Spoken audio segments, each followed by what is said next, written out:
Social media کو استفادہ کرتے ہوئے، پرنٹ میڈیا کو استفادہ کرتے ہوئے کام کرنا شروع کریں تو آہستہ آہستہ آپ ایک فوج کو تیار کر سکتے ہیں، جیسا کہ ہوا بھی ایسے۔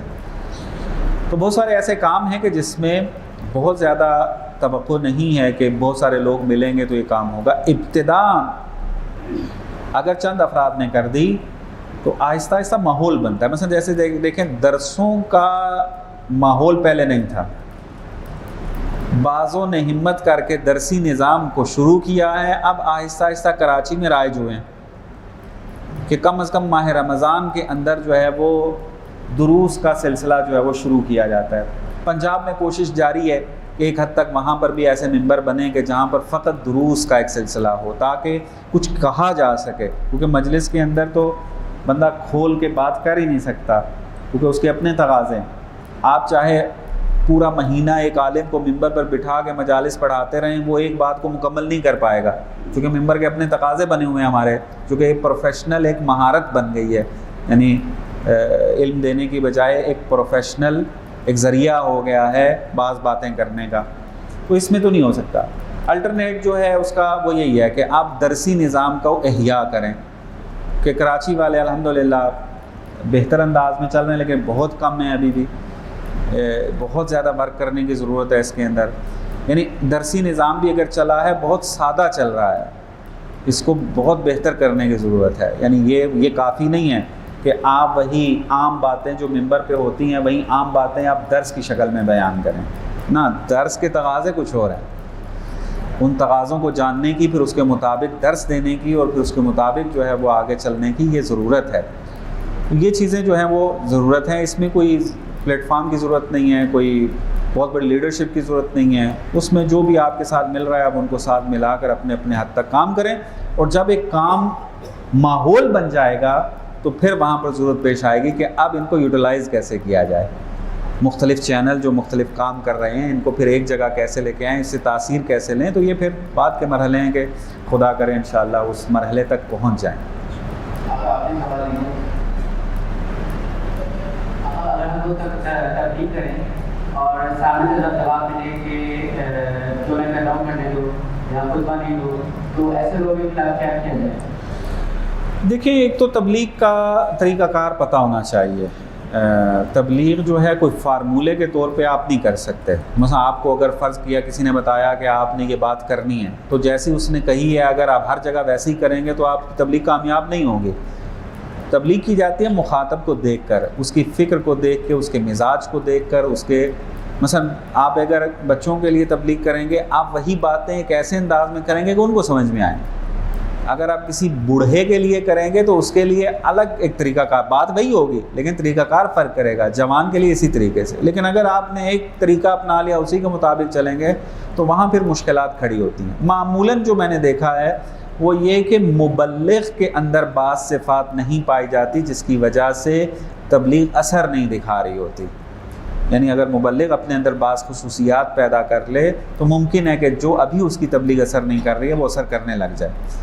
اس میں اب دیکھنا ہوتا ہے، وہ کاؤنسلنگ کی ضرورت ہے، دیکھنا پڑتا ہے، یعنی فارمولہ نہیں ہے۔ یعنی ایک بندہ آ کے بات کرے کہ میں نے فلانی جگہ گیا تھا، فلانے جگہ پہ جا کے میں نے یہ باتیں کی، اثر نہیں ہوا، تو وہ کنڈیشنز دیکھ کر پھر پتہ چلے گا کہ وہاں کیا مشکل ہے، افراد کی مشکل تھی یا مبلغ کی مشکل تھی۔